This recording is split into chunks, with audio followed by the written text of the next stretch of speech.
Past to present کے اس علمی سفر میں خوش آمدید۔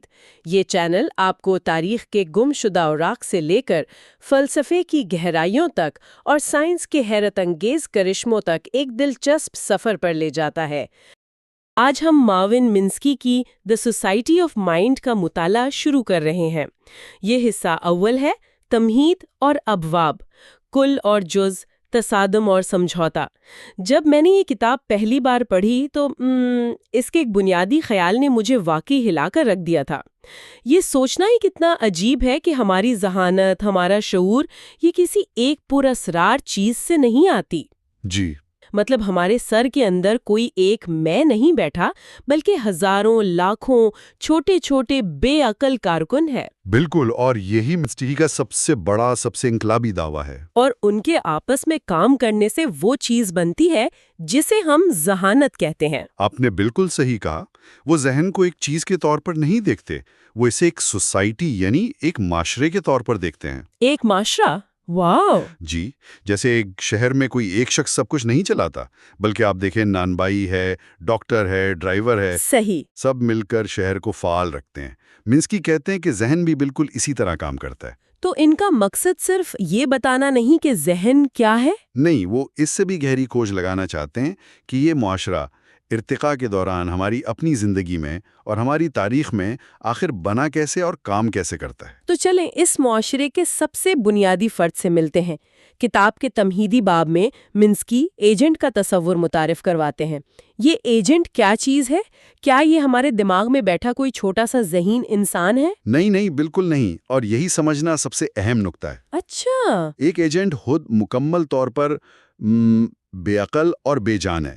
یہ بس ایک بہت ہی سادہ سا عمل ہے۔ ایک عمل؟ مثال کے طور پر جب آپ میز سے ایک کپ اٹھاتی ہیں تو آپ کا دماغ یہ نہیں سوچتا کہ کپ اٹھاؤ۔ اس ایک چھوٹے سے کام کے پیچھے درجنوں ایجنٹس کام کر رہے ہوتے ہیں۔ ایک ایجنٹ ریچ ہے جو آپ کا ہاتھ آگے بڑھاتا ہے۔ ٹھیک ہے۔ ایک گراسپ ہے جو آپ کی انگلیوں کو بند کرتا ہے۔ ایک بیلنس ایجنٹ ہے جو کپ کا وزن سنبھالتا ہے۔ اور ان میں سے کوئی بھی خود ذہین نہیں ہے؟ کوئی بھی نہیں، لیکن جب یہ سب ایک خاص ترتیب میں کام کرتے ہیں تو ذہانت کا ایک عمل وجود میں آ جاتا ہے۔ اچھا، تو ذہانت ان ایجنٹس میں نہیں بلکہ ان کے آپس کے تعلق میں ہے۔ یہیں سے ایجنسی کا تصور آتا ہے۔ ٹھیک؟ بالکل درست۔ ایجنٹ ایک سادہ عمل ہے اور ایجنسی ان ایجنٹس کے مل کر کام کرنے سے پیدا ہونے والی صلاحیت ہے۔ تو ذہانت کسی ایک جگہ پر نہیں ہے؟ نہیں، یہ اس پورے سسٹم سے، اس پورے معاشرے سے ابھرتی ہے۔ یہ ایک بہت بڑا ذہنی جھٹکا ہے، کیونکہ ہم ہمیشہ اپنے اندر ایک واحد متحد خود کو محسوس کرتے ہیں جو سارے فیصلے کر رہا ہوتا ہے۔ بالکل، اور منسکی کہتے ہیں کہ یہ صرف ایک وہم ہے، ایک بہت کارآمد لیکن پھر بھی ایک وہم۔ واہ! منسکی اس پیچیدہ خیال کو سمجھانے کے لیے بچوں کے کھلونوں کی یعنی بلاکس کی دنیا کی مثال دیتے ہیں۔ یہ مثال مجھے بہت پسند آئی کیونکہ یہ اس پورے نظریے کو بہت ٹھوس بنا دیتی ہے۔ جی، وہ کہتے ہیں کہ فرض کریں ایک بچہ بلاک سے ایک ٹاور بنا رہا ہے۔ ہاں، ہم باہر سے دیکھ کر کہتے ہیں کہ بچہ ٹاور بنا رہا ہے۔ ہاں، سیدھی سی بات ہے۔ لیکن منسکی کے مطابق بچے کے ذہن میں بلڈر نامی ایک بڑی ایجنسی کام کر رہی ہے۔ بلڈر؟ یعنی تعمیر کرنے والا۔ جی۔ لیکن یہاں بات ختم نہیں ہوتی۔ یہ بلڈر خود کوئی ایک چیز نہیں ہے، یہ بھی دراصل ایک مینیجر کی طرح ہے جس کے نیچے کئی چھوٹے ایجنٹس کام کرتے ہیں۔ جیسے ایک ایجنٹ ہے فائنڈ بلاک، جس کا کام صرف ایک نیا بلاک ڈھونڈنا ہے۔ اچھا۔ جب اسے بلاک مل جاتا ہے تو وہ گیٹ بلاک نامی ایجنٹ کو فائل کر دیتا ہے۔ ٹھیک ہے۔ وہ ایجنٹ ہاتھ بڑھا کر بلاک اٹھاتا ہے اور پھر پٹ بلاک ایجنٹ کو سگنل بھیجتا ہے جس کا کام اس بلاک کو ٹاور کے اوپر رکھنا ہے۔ اور یہ سب اتنی تیزی سے ہوتا ہے کہ ہمیں لگتا ہے یہ ایک ہی عمل ہے۔ بالکل، خود بخود۔ زبردست سوال ہے۔ اس کا جواب یہ ہے کہ بلڈر کے ساتھ ساتھ کچھ اور ایجنٹس بھی کام کر رہے ہوتے ہیں۔ مثال کے طور پر ایک سی ایجنٹ جو دیکھتا ہے کہ ٹاور کیسا لگ رہا ہے۔ اچھا، ایک نگران ایجنٹ۔ جی ہاں، اگر ٹاور ٹیڑھا ہونے لگے تو سی ایک اور ایجنٹ فکس اٹ کو فعال کر دیتا ہے جو پٹ بلاک کو بتاتا ہے کہ بلاک کو تھوڑا دائیں یا بائیں رکھو۔ تو کوالٹی کنٹرول بھی کسی ایک باس کا کام نہیں، بلکہ یہ بھی مختلف ایجنٹس کے درمیان ایک مسلسل بات چیت کا نتیجہ ہے۔ واہ! اس کا مطلب تو یہ ہوا کہ جسے ہم عام فہم یا کامن سینس کہتے ہیں وہ کوئی ایک صلاحیت نہیں ہے، بالکل نہیں۔ بلکہ بچپن سے لے کر اب تک سیکھی ہوئی ایسی لاکھوں ایجنسیوں کا ایک جال ہے جو ہمارے ذہن میں بن چکا ہے۔ آپ نے بالکل صحیح پکڑا، اور کیونکہ ہم انہیں استعمال کرنے میں اتنے ماہر ہو چکے ہیں کہ ہمیں ان کی موجودگی کا احساس تک نہیں ہوتا۔ تو منسکی کے نزدیک کامن سینس ہی انسانی ذہانت کی سب سے پیچیدہ شکل ہے؟ جی، اور سب سے کم سمجھی جانے والی شکل۔ اچھا، تو یہ ایجنٹس کا مل کر کام کرنا تو سمجھ آتا ہے، لیکن اس سے ایک بہت پرانا فلسفیانہ سوال پیدا ہوتا ہے۔ جو چیز یہ مل کر بناتے ہیں، یعنی کل، کیا وہ ہمیشہ اپنے انفرادی حصوں کے مجموعے سے کچھ زیادہ ہوتی ہے؟ منسکی اسی نقطے کو کل اور جز کے باب میں اٹھاتے ہیں۔ جی، اور یہاں وہ دو مختلف قسم کے مفکرین کا ذکر کرتے ہیں۔ ایک ہیں ریڈکشنسٹس، جو ہر چیز کو اس کے چھوٹے سے چھوٹے حصوں میں توڑ کر سمجھنے کی کوشش کرتے ہیں۔ بالکل، ان کے لیے اگر آپ نے تمام ایجنٹس کو سمجھ لیا تو آپ نے ذہن کو سمجھ لیا۔ اور دوسرے؟ دوسری طرف ناولسٹس یا ہولسٹس ہیں، جو کہتے ہیں کہ کل میں کچھ ایسی خصوصیات ہوتی ہیں جو اس کے حصوں میں نہیں پائی جاتی۔ جیسے پانی گیلا ہوتا ہے لیکن ہائیڈروجن اور آکسیجن کے ایٹم گیلے نہیں ہوتے۔ بالکل، یہی مثال ہے۔ تو منسکی ان میں سے کس کی طرف ہے؟ کیا وہ ایک ریڈکشنسٹ ہے؟ یہ بہت دلچسپ سوال ہے۔ وہ بظاہر تو ریڈکشنسٹ لگتے ہیں کیونکہ وہ ذہن کو ایجنٹس میں توڑ رہے ہیں، ہاں، ایسا ہی لگتا ہے۔ لیکن ان کا اصل موقف یہ ہے کہ نفسیات کو سمجھنے کے لیے ہمیں کسی ایک بڑے عظیم نظریے کی ضرورت نہیں ہے، جیسے فرائیڈ یا جنگ نے پیش کیے۔ اچھا۔ بلکہ ہمیں سینکڑوں چھوٹے چھوٹے نظریات کی ضرورت ہے جو بتائیں کہ مختلف ایجنٹس کیسے کام کرتے ہیں اور کیسے جڑتے ہیں۔ تو ایک طرح سے وہ دونوں کیمپوں کے درمیان ایک پل بنا رہے ہیں۔ جی، وہ کہتے ہیں کہ صرف حصوں کو جاننا کافی نہیں، ان کے درمیان کے تعلقات اور ان سے ابھرنے والے نظام کو سمجھنا بھی اتنا ہی ضروری ہے۔ اور یہیں پر وہ اپنا مشہور خیال پیش کرتے ہیں، آسان چیزیں مشکل ہوتی ہیں۔ یہ سننے میں متضاد لگتا ہے، لیکن اس کا کیا مطلب ہے؟ اس کا مطلب یہ ہے کہ جو کام ہم انسانوں کے لیے بالکل آسان ہے، جیسے چلنا، کسی دوست کا چہرہ پہچاننا یا ایک لطیفے کو سمجھنا، وہ مصنوعی ذہانت یعنی اے آئی کے لیے سب سے مشکل کام ہے۔ اچھا۔ منسکی MIT میں اپنے تجربے کا ذکر کرتے ہیں، جہاں انہوں نے ایک روبوٹک بازو بنانے کی کوشش کی جو بچوں کی طرح بلاکس سے ٹاور بنا سکیں۔ اور وہ بری طرح ناکام رہے ہیں نا؟ جی بالکل، انہیں اندازہ ہوا کہ یہ کام جو ایک 5 سال کا بچہ منٹوں میں کر لیتا ہے، ہاں۔ اس کے لیے روبوٹ کو ہزاروں لائنوں کا کوڈ اور انتہائی پیچیدہ ہدایات دینی پڑ رہی تھیں۔ کس قسم کی ہدایات؟ روبوٹ کو بتانا پڑتا تھا کہ بلاک کو کتنی مضبوطی سے پکڑنا ہے تاکہ وہ گرے بھی نہیں اور ٹوٹے بھی نہیں، اسے بالکل سیدھا کیسے رکھنا ہے، اور اگر ٹاور ہلنے لگے تو کیا کرنا ہے۔ یہ سب تو ہم سوچے بغیر ہی کر لیتے ہیں۔ بالکل، اس تجربے نے انہیں سکھایا کہ ہماری آسان صلاحیتوں کے پیچھے ارتقاء کے لاکھوں سال کی محنت اور ہمارے دماغ میں چلنے والے ناقابل یقین حد تک پیچیدہ پروسیسز ہیں۔ ہم ان سے واقف کیوں نہیں ہیں؟ کیونکہ وہ ہمارے لاشعور میں خودکار طور پر چلتے ہیں۔ ہم اپنی ذہنی صلاحیتوں کی گہرائی کو جانتے ہی نہیں۔ تو اب تک ہم نے دیکھا کہ ایجنٹس کیسے مل کر کام کرتے ہیں اور ذہن رویے کو جنم دیتے ہیں، لیکن حقیقی معاشرہ صرف تعاون سے نہیں چلتا، اس میں جھگڑے، اختلافات اور تصادم بھی ہوتے ہیں۔ کیا ذہن کے اندر بھی ایسا ہی ہوتا ہے؟ یہی موضوع ہے باب 3 کا، تصادم اور سمجھوتا۔ بالکل، ذہن کوئی پرامن جگہ نہیں ہے، یہ ایک سیاسی میدان کی طرح ہے جہاں ہر وقت مختلف ایجنٹس اور ایجنسیوں کے درمیان جنگ چل رہی ہوتی ہے۔ جنگ؟ جی، منسکی پھر سے بچے کی مثال دیتے ہیں۔ ایک طرف بلڈر ایجنسی ہے جو محنت سے ٹاور بنا رہی ہے، ٹھیک ہے، لیکن بچے کے اندر ایک اور طاقتور ایجنسی بھی ہو سکتی ہے، ریکر یعنی توڑنے والا، جس کا واحد مقصد بنی ہوئی چیزوں کو تباہ کرنا ہے۔ تاکہ اسے توڑنے کا مزہ آئے۔ مجھے یہ ریکر ایجنٹ ہر اس وقت یاد آتا ہے جب میں کوئی لمبی ای میل لکھتی ہوں اور آخر میں میرا ہاتھ ڈیلیٹ بٹن کی طرف چلا جاتا ہے۔ بالکل، یہ صرف بچوں میں نہیں ہوتا، ہمارے اندر بھی ایک تخریب کار بیٹھا ہوا ہے۔ تو جب بلڈر اور ریکر میں تصادم ہوتا ہے تو کیا ہوتا ہے؟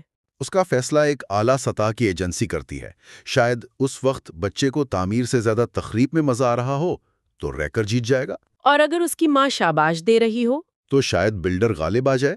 یہ ظاہر کرتا ہے کہ ذہن میں کنٹرول کی کئی سطحیں ہوتی ہیں اور ہر سطح پر سمجھوتے اور فیصلے ہو رہے ہوتے ہیں۔ اور اگر کوئی فیصلہ نہ ہو پائے تو اگر بلڈر اور ریکر کی طاقت برابر ہو؟ تب منسکی کا عدم سمجھوتے کا اصول یعنی پرنسپل آف نان کمپرومائز سامنے آتا ہے۔ اچھا، وہ کیا ہے؟ اس کا مطلب ہے کہ اگر دو ایجنسیوں کے درمیان کشمکش بہت دیر تک جاری رہے اور کوئی حل نہ نکلے تو جو مرکزی ایجنسی اس کام کی نگرانی کر رہی تھی اس کا کنٹرول کمزور پڑ جاتا ہے۔ تو پھر کیا ہوتا ہے؟ پھر کوئی بالکل ہی مختلف بنیادی ضرورت غالب آ جاتی ہے، جیسے بھوک، پیاس یا نیند آتا ہے۔ جیسے جب ہم کوئی کام ٹال رہے ہوتے ہیں، پروکراسٹینیشن، تو کیا یہ وہی اندرونی کشمکش ہے؟ یہ بالکل بہترین اطلاق ہے۔ ایک حصہ کہتا ہے کام کرو، دوسرا کہتا ہے آرام کرو۔ اور جب فیصلہ نہیں ہوتا تو آخرکار ہمارا ذہن تھک کر کہتا ہے چلو تھوڑی دیر فون دیکھ لیتے ہیں۔ جی، پروکراسٹینیشن اسی ذہنی تعطل کی ایک شکل ہے۔ اسی طرح درد اور خوشی بھی ہمارے فیصلہ سازی کے نظام کو ہائی جیک کر سکتے ہیں۔ کیسے؟ منسکی کہتے ہیں کہ یہ دونوں بہت طاقتور قدیم ایجنٹس ہیں۔ جب آپ کو شدید درد ہوتا ہے تو آپ کا پورا ذہنی معاشرہ باقی سب کچھ چھوڑ کر صرف اس ایک مسئلے پر توجہ مرکوز کر دیتا ہے۔ صحیح۔ آپ مستقبل کی منصوبہ بندی نہیں کر سکتی۔ بالکل، آپ کا واحد مقصد درد سے چھٹکارا پانا ہوتا ہے۔ خوشی بھی ایسا ہی کرتی ہے، وہ ہمیں حال میں قید کر لیتی ہے۔ تو اس پورے معاشرے کو، اس سوسائٹی کو منظم کیسے کیا جاتا ہے؟ کیا کوئی مخصوص ساخت ہے؟ منسکی یہاں دو طرح کی ساختوں کا ذکر کرتے ہیں، ہائرارکی اور ہیٹرارکی۔ جی، ہائرارکی کو سمجھنا آسان ہے۔ یہ ایک روایتی کمپنی کے ڈھانچے کی طرح ہے۔ یعنی اوپر ایک سی ای او، اس کے نیچے مینیجرز اور ان کے نیچے کارکن۔ بالکل، احکامات اوپر سے نیچے آتے ہیں۔ ذہن کے کچھ حصے ایسے ہی کام کرتے ہیں جیسے بلڈر اپنے نیچے فائن بلاک کو حکم دیتا ہے۔ یہ مؤثر تو ہے، لیکن اس میں لچک نہیں ہوتی۔ صحیح کہا۔ اور دوسری ساخت ہے ہیٹرارکی، جو مجھے زیادہ دلچسپ لگی۔ ہیٹرارکی؟ جی، یہ کیا ہے؟ ہیٹرارکی ایک نیٹ ورک کی طرح ہے۔ اس میں کوئی مستقل باس نہیں ہوتا۔ کوئی باس نہیں؟ جی، ایجنٹس ایک دوسرے سے براہ راست بات کرتے ہیں، ضرورت کے مطابق ٹیمیں بناتے اور توڑتے ہیں۔ یہ ایک جیز بینڈ کی طرح ہے۔ واہ، کیا مثال ہے! جہاں کوئی ایک موسیقار لیڈر نہیں ہوتا، بلکہ سب ایک دوسرے کو سن کر اپنا کردار ادا کرتے ہیں۔ تو کیا ہمارا ذہن ہائرارکی ہے یا ہیٹرارکی؟ منسکی کا اصل کمال یہ دکھانا ہے کہ ذہن کا جو ڈیفالٹ موڈ ہے وہ ہیٹرارکی ہے۔ اچھا۔ مسئلہ یہ ہے کہ ہم اکثر اپنے ذہن کو ایک کمپنی کے سی ای او کی طرح سوچتے ہیں، جو اوپر سے فیصلے کرتا ہے۔ ہاں، ہم ایسا ہی سوچتے ہیں، لیکن حقیقت یہ ہے کہ زیادہ تر وقت ہمارا ذہن اسی بھیڑ بھاڑ والے بازار کی طرح کام کرتا ہے جہاں کوئی ایک انچارج نہیں ہوتا۔ یہ سمجھنا واقعی مشکل ہے۔ جی، کیونکہ ہم ہمیشہ ایک باس ڈھونڈنے کی کوشش کرتے ہیں، ایک خود جو سب کنٹرول کر رہا ہے۔ منسکی کے مطابق انسانی ذہن ان دونوں ساختوں کا ایک پیچیدہ مرکب ہے جو اسے بے وقت، منظم اور لچکدار بناتا ہے۔ تو آج کی گفتگو کا اگر خلاصہ کیا جائے تو اس کا سب سے حیران کن نقطہ میرے لیے یہ ہے کہ ہمارا میں یا سیلف کوئی ایک چیز نہیں ہے۔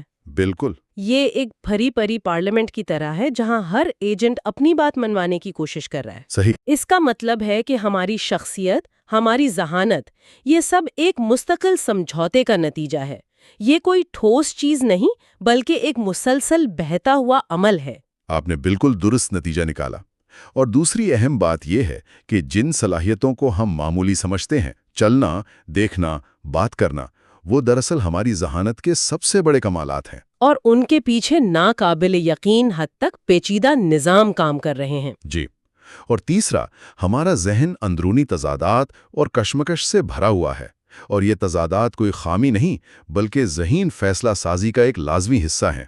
اگلی بار حصہ 2 میں ہم اسی خیال کو مزید آگے لے کر جائیں گے اور دیکھیں گے کہ اگر ذہن ایک معاشرہ ہے تو پھر دی سیلف یعنی خودی کیا ہے، انڈیویجوالٹی یا انفرادیت کا کیا مطلب ہے، اور انسائٹ اینڈ انٹروسپیکشن یعنی درون بینی کیسے کام کرتی ہے۔ جی، ہم یہ جاننے کی کوشش کریں گے کہ یہ وہم کہ ہم ایک واحد شخصیت ہیں پیدا کیسے ہوتا ہے۔ ہمارے چینل کو سبسکرائب کریں اور بیل آئیکن کو دبائیں تاکہ آپ اس دلچسپ گفتگو کے اگلے حصے سے محروم نہ رہیں۔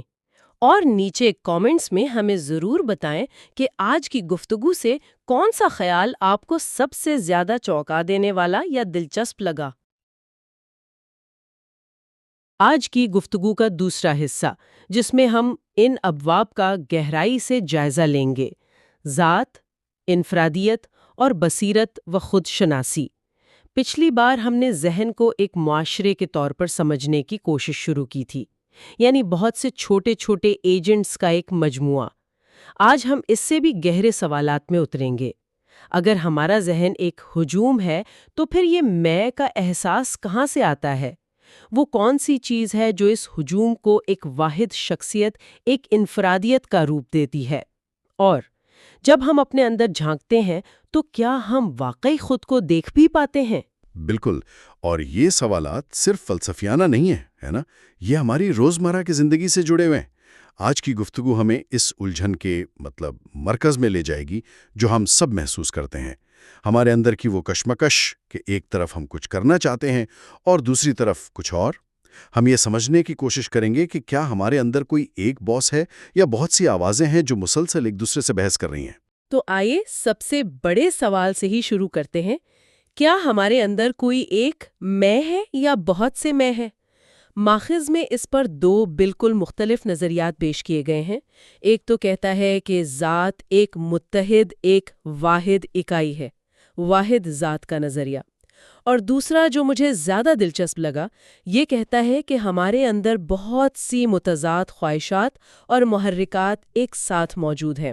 جی، اور یہی دوسرا نظریہ یعنی متعدد ذاتوں کا نظریہ ہماری اندرونی دنیا کی زیادہ بہتر عکاسی کرتا ہے۔ یہ اس مسلسل مذاکرات اور بحث کی وضاحت کرتا ہے جو ہمارے ذہن میں ہر وقت چلتی رہتی ہے۔ اچھا۔ اسی لیے تو خود پر قابو پانا اتنا مشکل ہے۔ اگر ذہن میں صرف ایک ہی میں ہوتا تو وہ بس فیصلہ کرتا اور اس پر عمل ہو جاتا، لیکن ایسا نہیں ہوتا۔ ہاں، ہم فیصلہ کرتے ہیں کہ کل سے جلدی اٹھیں گے، لیکن صبح الارم بجنے پر ہمارے اندر سے ایک اور آواز کہتی ہے، بس 5 منٹ اور۔ یہ بس 5 منٹ اور والی آواز مجھے لگتا ہے میں اسے بہت اچھی طرح جانتی ہوں۔ تو کیا ماخذ میں اس آواز کا کوئی نام ہے؟ ایک طرح سے جی، اسے قدامت پسند ذات یعنی کنزرویٹو سیلف کہا جا سکتا ہے۔ قدامت پسند ذات؟ جی، یہ ہمارے وجود کا وہ حصہ ہے جس کا بنیادی کام چیزوں کو ویسا ہی رکھنا ہے جیسی وہ ہیں۔ اسے تبدیلی پسند نہیں۔ یہ پرانی عادتوں، مانوس راستوں اور آرام دہ حالتوں کو ترجیح دیتا ہے۔ یہی وہ طاقت ہے جو ہمیں نئی چیزیں آزمانے سے روکتی ہے۔ لیکن یہ تو ایک مسئلہ ہے۔ اگر ہمارے اندر ایک اتنا طاقتور حصہ ہے جو تبدیلی سے مزاحمت کرتا ہے تو پھر ہم بڑے منصوبے کیسے بناتے ہیں؟ مطلب ہم آج کی سستی اور آرام کو کل کے ایک بڑے مقصد کے لیے، جیسے امتحان میں کامیابی یا صحت مند جسم، اس کے لیے قربان کیسے کرتے ہیں؟ یہیں پر نظریات یعنی آئیڈیلز کا کردار سامنے آتا ہے۔ نظریات؟ جی، نظریات ہمارے وہ بلند اصول اور اقدار ہیں جو ہم وقت کے ساتھ اپنے لیے بناتے ہیں۔ یہ ہمارے ذہن کے وہ طاقتور، آہستہ آہستہ تبدیل ہونے والے حصے ہیں جو ہماری شخصیت کو سمت دیتے ہیں۔ جب ہماری وقتی خواہش، جیسے کہ ابھی ٹی وی دیکھنا، ہمارے طویل مدتی نظریے جیسے مجھے ایک کامیاب انسان بننا ہے، اس سے ٹکراتی ہے تو ایک اندرونی کشمکش پیدا ہوتی ہے۔ اچھا، تو یہ ایک طرح کی اندرونی پارلیمنٹ ہے جہاں وقتی خواہشات رکھنے والے ایجنٹس شور مچاتے ہیں، لیکن ہمارے نظریات سپیکر کا کردار ادا کرتے ہوئے بحث کو ایک سمت دیتے ہیں۔ تو خود پر قابو پانا کوئی حکم نہیں بلکہ ایک طرح کا سمجھوتا ہے۔ بالکل، ذہن خود کو کنٹرول کرنے کے لیے سیدھے سادھے احکامات استعمال نہیں کرتا، بلکہ بالواسطہ طریقے اپناتا ہے۔ وہ ایک خواہش کو دوسری سے لڑواتا ہے۔ وہ خود کو جذباتی طور پر آمادہ کرتا ہے، جیسے مستقبل کی کامیابی کا تصور کر کے آج محنت کے لیے تحریک پیدا کرنا۔ تو میں کوئی بادشاہ نہیں ہے جو حکم چلاتا ہے، بلکہ ایک مصروف سفارتکار ہے جو ذہن کی مختلف ایجنسیوں کے درمیان توازن قائم رکھنے کی کوشش کرتا ہے۔ ٹھیک ہے، تو اگر میں ایک پورا معاشرہ ہے تو پھر یہ دنیا کے سامنے ایک شخص کے طور پر کیسے نظر آتا ہے؟ یہ ساری اندرونی بحث ایک واحد مستقل شخصیت یعنی انفرادیت کا روپ کیسے دھارتی ہے؟ یہ ایک بہت اہم سوال ہے اور ہمیں اگلے موضوع کی طرف لے جاتا ہے۔ انفرادیت کا یہ احساس کیسے پیدا ہوتا ہے؟ اس کے لیے ماخذ ایک بہت دلچسپ تصور پیش کرتا ہے۔ اسے سرکولر کازیلٹی یا دائرے کی شکل میں وجہ اور اثر کا تعلق کہا گیا ہے۔ عام طور پر تو ہم وجہ اور اثر کو ایک سیدھی لکیر میں دیکھتے ہیں، اے ہوا اس لیے بی ہوا۔ یہ دائرے والی بات کیا ہے؟ اس کی ایک بہت سادہ مثال ماخذ میں دی گئی ہے۔ فرض کریں آپ کام پر بہت تھک گئی ہیں اور گھر جانا چاہتی ہیں۔ سوال یہ ہے کہ کیا آپ اس لیے گھر جانا چاہتی ہیں کیونکہ آپ تھک گئی ہیں، یا آپ کو تھکاوٹ کا احساس اس لیے ہو رہا ہے کیونکہ آپ کے ذہن نے پہلے ہی گھر جانے کا فیصلہ کر لیا ہے؟ واہ، یہ تو سوچنے کا ایک بالکل نیا زاویہ ہے۔ یعنی ہو سکتا ہے کہ گھر جانے کی خواہش ہی جسم کو تھکاوٹ کے سگنل بھیج رہی ہوں تاکہ اس کے پاس گھر جانے کا ایک ٹھوس جواز ہو۔ بالکل، وجہ اور اثر ایک دوسرے میں گندے ہوئے ہیں۔ اچھا۔ اور جب ہم اس نظر سے دیکھتے ہیں تو بہت سے بڑے فلسفیانہ سوالات جیسے یہ کائنات کیوں موجود ہے لاجواب لگنے لگتے ہیں، کیونکہ ان کا ہر جواب ایک نئے سوال کو جنم دیتا ہے۔ اور ہم ایک دائرے میں گھومتے رہ جاتے ہیں۔ جی، ہماری شناخت بھی کچھ اسی طرح بنتی ہے۔ ہم ایک خاص طرح کا لباس اس لیے نہیں پہنتے کہ ہم ویسے ہیں، بلکہ شاید ہم ویسا لباس پہن کر ویسے بن جاتے ہیں۔ اچھا، تو یہیں سے فیشن اور سٹائل والی بات آتی ہے۔ ماخذ کہتا ہے کہ ہماری انفرادیت کی یہ ظاہری علامتیں دراصل کوگنیٹو شارٹ کٹ یعنی علمی شارٹ کٹ ہیں۔ یہ بات ہضم کرنا تھوڑی مشکل ہے۔ کیا اس کا مطلب یہ ہے کہ میرا لباس پہننے کا انداز میری شخصیت کا اظہار نہیں بلکہ میرے دماغ کی سستی کا نتیجہ ہے؟ سستی شاید صحیح لفظ نہ ہو، کارکردگی بہتر ہے۔ کارکردگی؟ جی، سوچیں اگر آپ کو ہر روز ہر سماجی موقع پر خود کو صفر سے بیان کرنا پڑے تو آپ کا دماغ کتنا تھک جائے گا۔ فیشن، سٹائل، یہ سب سماجی سگنل کے طور پر کام کرتے ہیں۔ جب آپ ایک خاص انداز اپناتی ہیں تو آپ لاشعوری طور پر دوسروں کو بتا رہی ہوتی ہیں کہ آپ کس قبیلے سے تعلق رکھتی ہیں اور ان سے کس قسم کے رویے کی توقع کی جائے۔ تو اس سے دوسروں کے لیے مجھے سمجھنا آسان ہو جاتا ہے، اور آپ کے لیے دوسروں کے رد عمل کا اندازہ لگانا یہ ذہنی توانائی بچاتا ہے۔ لیکن کیا یہ تھوڑا مایوس کن نہیں کہ ہماری شخصیت جسے ہم اپنی انفرادیت سمجھتے ہیں وہ دراصل سماجی تعامل کو آسان بنانے کا ایک ذریعہ ہے؟ کہ میں نے یہ شرٹ اس لیے نہیں پہنی کہ یہ میں ہوں بلکہ اس لیے کہ میرے دماغ کو دوسروں کے ساتھ معاملات میں آسانی ہو۔ یہ مایوس کن تب لگتا ہے جب ہم شخصیت کو ایک ٹھوس اور مستقل چیز سمجھتے ہیں۔ ماخذ کے مطابق خصلتیں یعنی ٹریٹس بھی ایسے ہی ذہنی ماڈل ہیں۔ جب ہم کسی کو شرمیلا یا ملنسار کہتے ہیں تو ہم اس کے رویے کے ایک بہت ہی پیچیدہ اور بدلتے ہوئے نظام کو ایک سادہ سے لیبل میں قید کر دیتے ہیں۔ صحیح۔ یہ لیبل سماجی پیشین گوئی کے لیے مفید ہے، لیکن یہ اس شخص کی اندرونی حقیقت کو چھپا دیتا ہے۔ سچ تو یہ ہے کہ مستقل شخصیت کا تصور خود ایک وہم ہو سکتا ہے۔ آج کا میں 10 سال پہلے کے میں سے بہت مختلف ہے، کیونکہ ہمارے تجربات اور یادیں ہمیں مسلسل بدل رہی ہیں۔ یہ ہمیں ہمارے آخری اور شاید سب سے گہرے موضوع پر لاتا ہے، بصیرت اور خود شناسی۔ اگر ہماری شخصیت اور ذات اتنی غیر مستقل اور پیچیدہ ہیں تو جب ہم اپنے اندر جھانکتے ہیں تو ہمیں کیا نظر آتا ہے؟ ماخذ میں شعور یعنی کانشسنس کی ایک بڑی حیران کن تعریف کی گئی ہے۔ زندگی کو نامکمل فہم کے ساتھ گزارنا، جیسے کوئی گاڑی اس کے میکینکس کو جانے بغیر چلائے۔ یہ تعریف بہت طاقتور ہے کیونکہ یہ ہمارے شعور کی حدود کو واضح کرتی ہے۔ ہم سب ڈرائیور ہیں، ہم گاڑی چلاتے ہیں، ہمیں پتہ ہے کہ سٹیئرنگ گھمانے سے گاڑی مڑتی ہے اور بریک دبانے سے رکتی ہے، لیکن ہم میں سے کتنے لوگ جانتے ہیں کہ سٹیئرنگ گھمانے سے پہیوں تک وہ حرکت کیسے پہنچتی ہے؟ بہت کم۔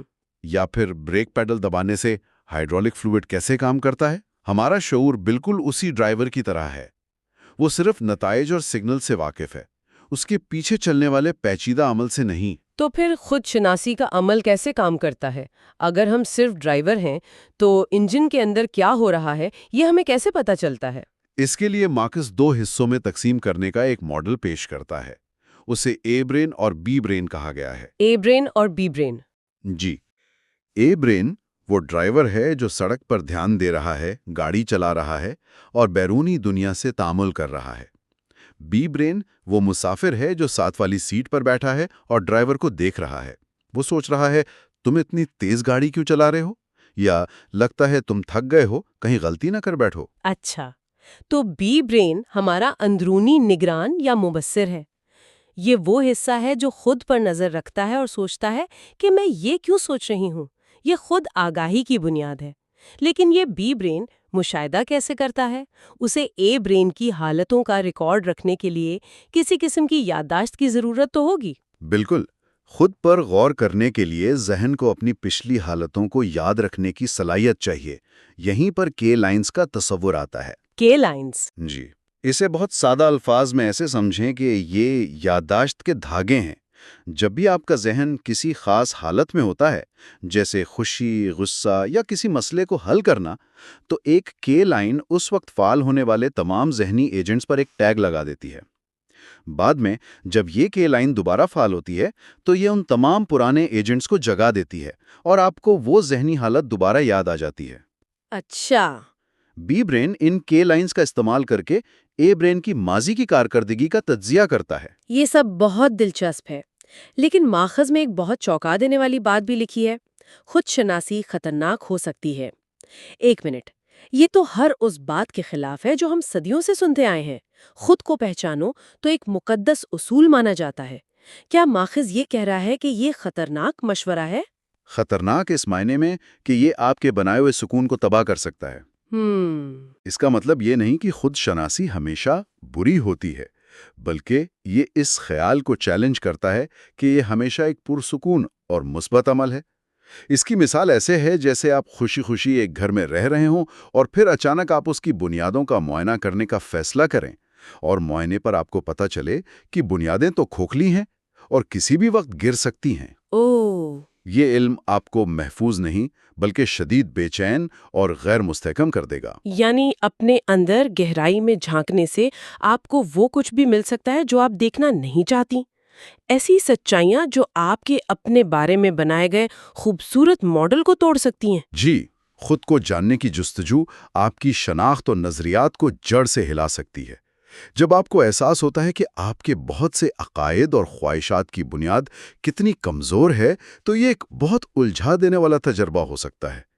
اس لیے ماخذ کے مطابق خود شناسی ایک نازک عمل ہے جسے احتیاط سے کرنا چاہیے. تو آج کی اس گہری گفتگو کا خلاصہ یہ ہے کہ ذات کوئی ٹھوس چیز نہیں، بلکہ ہمارے اندر موجود خواہشات، نظریات اور ایجنٹوں کا ایک مسلسل چلنے والا مکالمہ ہے. ہماری انفرادیت، جسے ہم اپنی پہچان سمجھتے ہیں، وہ بڑی حد تک سماجی دنیا میں آسانی پیدا کرنے کے لیے بنائے گئے ذہنی شارٹ کٹس کا مجموعہ ہے. اور ہمارا شعور، جس پر ہمیں اتنا فخر ہے، وہ ہمارے وسیع اور پیچیدہ ذہنی عمل کی سطح پر تیرتی ہوئی ایک چھوٹی سی کشتی ہے جسے نیچے کی گہرائیوں کا کوئی اندازہ نہیں.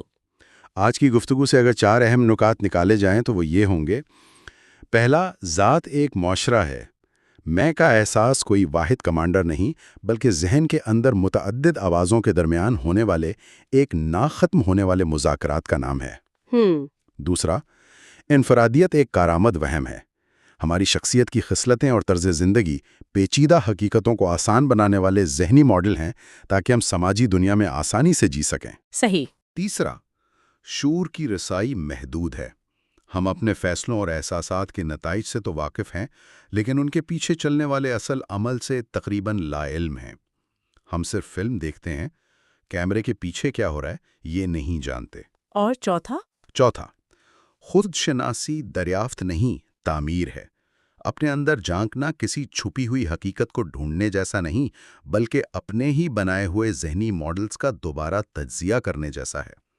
اور اس تعمیر نو کے نتائج غیر متوقع اور بعض اوقات پریشانی کن بھی ہو سکتے ہیں.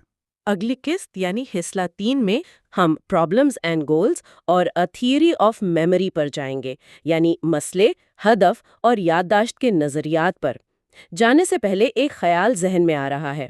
اگر ہماری ذات واقعی ذہن کے اندر ایجنٹس کا ایک معاشرہ ہے اور ہمارے فیصلے ان کے درمیان ہونے والے مذاکرات کا نتیجہ ہیں، تو پھر ذاتی ذمہ داری کا کیا مطلب ہے؟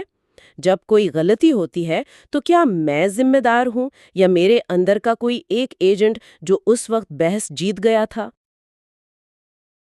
آج کے ابواب ہے مسائل اور اہداف، یادداشت کا ایک نظریہ اور خلاصے. آج کی گفتگو میں ہم اس بات کی گہرائی میں جائیں گے کہ ذہن مسائل کو کیسے حل کرتا ہے، ان حلوں کو کیسے یاد رکھتا ہے، اور کامیابی اور ناکامی پر ہمارے جو پیچیدہ جذباتی رد عمل ہوتے ہیں انہیں کیسے منظم کرتا ہے. بالکل. اور آج کے موضوعات بظاہر الگ لگ سکتے ہیں، لیکن وہ آپس میں بہت گہرائی سے جڑے ہوئے ہیں. پہلا حصہ تو ذہنت کی تعریف کو چیلنج کرتا ہے، یعنی اسے مسئلہ حل کرنے کی صلاحیت کے طور پر دیکھتا ہے۔ دوسرا حصہ یادداشت کا ایک بڑا انقلابی نظریہ متعارف کراتا ہے، جسے کے لائنز کہتے ہیں، جو ہمارے یاد کرنے کے عمل کو بالکل ایک نئی روشنی میں دکھاتا ہے۔ اور آخر میں ہم چاہنے اور پسند کرنے جیسی جو روزمرہ کی کیفیات ہیں، ان کے پیچھے چھپی پیچیدگیوں اور کارکردگی پر ناکامی سے سیکھنے کی غیر معمولی اہمیت کا جائزہ لیں گے۔ تو آئیے اس سب سے بڑے سوال سے شروع کرتے ہیں جس پر یہ سب کچھ مبنی ہے، ذہانت آخر ہے کیا؟ جب ہم کہتے ہیں کہ کوئی ذہین ہے تو ہمارا مطلب کیا ہوتا ہے؟ ماخذ اس کی تعریف کرتا ہے مشکل مسائل کو حل کرنے کی صلاحیت، لیکن یہ تو بہت وسیع تعریف ہے۔ کیا اس کا مطلب یہ ہے کہ میرا فون مجھ سے زیادہ ذہین ہے کیونکہ وہ سیکنڈوں میں پیچیدہ حساب لگا سکتا ہے؟ یہ ایک بہترین سوال ہے، اور یہ ہمیں سیدھا غیر معمولی سمجھ یعنی ان کامن سینس کے تصور پر لے آتا ہے۔ یہی تو ستم ظریفی ہے۔ کمپیوٹرز جو ہیں وہ شطرنج کھیلنے یا پیچیدہ ریاضی حل کرنے جیسے کاموں میں جو ہمیں ماہر کے سطح کے لگتے ہیں، ان میں بہترین کارکردگی دکھاتے ہیں، لیکن وہ ان کاموں میں بری طرح ناکام ہو جاتے ہیں جو ایک 5 سال کا بچہ آسانی سے کر لیتا ہے، جیسے کمرے میں چلنا، کھلونوں کو پہچاننا یا یہ سمجھنا کہ اگر آپ جوس کا گلاس الٹا کریں گے تو کیا ہوگا۔ تو عام فہم دراصل بالکل بھی عام نہیں ہے، یہ تو ایک انتہائی پیچیدہ صلاحیت ہوئی۔ مجھے یاد ہے میں نے ایک ویڈیو دیکھی تھی جس میں ایک جدید ترین روبوٹ ایک دروازہ کھولنے کی کوشش کر رہا تھا اور وہ بار بار ناکام ہو رہا تھا، جبکہ ایک چھوٹا بچہ یہ کام بغیر سوچے سمجھے کر لیتا ہے۔ بالکل، اس کی وجہ یہ ہے کہ عام فہم کے لیے بہت وسیع اور متنوع علم کی ضرورت ہوتی ہے۔ فزکس، سائیکالوجی، سماجی اصولوں کا ایک خاموش علم، جبکہ شطرنج جیسی مہارت صرف ایک محدود دائرے میں کام کرتی ہے۔ مشینوں کے لیے اس وسیع علم کی نقل کرنا ناقابل یقینی حد تک مشکل ہے، اور یہ ہمیں پہیلی کے اصول یعنی دا پزل پرنسپل کی طرف لاتا ہے۔ ایک منٹ، پہیلی کا اصول یہ کیا چیز ہے؟ کیا اس کا مطلب یہ ہے کہ ذہن ایک پہیلی کی طرح کام کرتا ہے؟ ایک طرح سے ہاں۔ یہ اصول کہتا ہے کہ آپ کو کسی مشین کو مسئلہ حل کرنے کا طریقہ سکھانے کی ضرورت نہیں ہے۔ آپ اسے صرف اتنا بتا دیں کہ حل کیسا لگتا ہے، پھر مشین کو آزمائش اور غلطی یعنی ٹرائل اینڈ ایرر کی اجازت دیں جب تک کہ وہ خود حل تک نہ پہنچ جائے۔ جیسے آپ کو روبوٹ کو یہ سکھانے کی ضرورت نہیں ہے کہ وہ لکڑی کے بلاک سے ایک ٹاور کیسے بنائے، آپ اسے صرف یہ دکھائیں کہ ایک مکمل ٹاور کیسا لگتا ہے اور اسے خود کوشش کرنے دیں۔ لیکن اگر مشین صرف بے ترتیب کوششیں کر رہی ہے تو کیا یہ واقعی تخلیقی صلاحیت ہے؟ یہ تو بس بروٹ فورس جیسا نہیں لگتا، یعنی ہر ممکنہ امتزاج کو آزمانا؟ یہ ایک اہم نکتہ ہے۔ دیکھیں، یہ انسانی تخلیقی صلاحیت جیسا تو نہیں ہے، لیکن یہ تخلیقی صلاحیت کی ایک شکل ضرور ہے۔ جب مشین بے ترتیب امکانات پیدا کرتی ہے اور انہیں پرکھتی ہے تو وہ ایسے حل تلاش کر سکتی ہے جن کے بارے میں اس کے پروگرامر نے کبھی سوچا بھی نہ ہو، اور یہ عمل تب اور زیادہ مؤثر ہو جاتا ہے جب مشین پیش رفت کو پہچاننا سیکھ جائے، یعنی یہ سمجھنا کہ کون سی کوشش اسے ہدف کے قریب لا رہی ہے اور کون سی دور۔ یہ بڑے مسائل کو چھوٹے قابل انتظام ذیلی مسائل میں توڑنے جیسا ہے۔ یہ تو روایتی کمک اور انعام کے تصور کو بھی چیلنج کرتا ہے نا، یعنی یہ خیال کہ ہم صرف انعام ملنے پر سیکھتے ہیں، جیسے کتے کو بسکٹ دینے پر وہ کوئی کرتب سیکھتا ہے۔ ماخوذ اس پر تنقید کرتا ہے۔ جی، وہ اس خیال کو بہت سادہ قرار دیتا ہے، خاص طور پر ان کاموں میں جن کے کئی مراحل ہوتے ہیں۔ صرف آخری انعام کافی نہیں ہوتا۔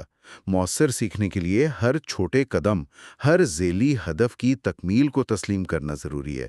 اگر آپ ایک بھول بھلیا حل کر رہے ہیں تو صرف آخر میں پنیر کا ٹکڑا ملنا اتنا مؤثر نہیں جتنا کہ ہر صحیح موڑ پر ایک چھوٹا سا اشارہ ملنا۔ یہ فرق انجن یا ڈیفرنس انجن کے تصور سے کیسے جڑتا ہے؟ یہ نام سننے میں بہت تکنیکی لگتا ہے۔ کیا ہم اسے کسی آسان مثال سے سمجھ سکتے ہیں؟ بالکل، اسے ایک تھرموسٹیٹ کی طرح سمجھیں۔ تھرموسٹیٹ کا ایک ہدف ہے کمرے کو 22 ڈگری پر رکھنا۔ وہ مسلسل موجودہ درجہ حرارت اور مطلوبہ درجہ حرارت کے درمیان فرق کی پیمائش کرتا ہے۔ اگر کمرہ ٹھنڈا ہے تو وہ ہیٹر آن کر دیتا ہے، گرم ہے تو اسے بند کر دیتا ہے۔ فرق انجن بھی اسی طرح کام کرتا ہے۔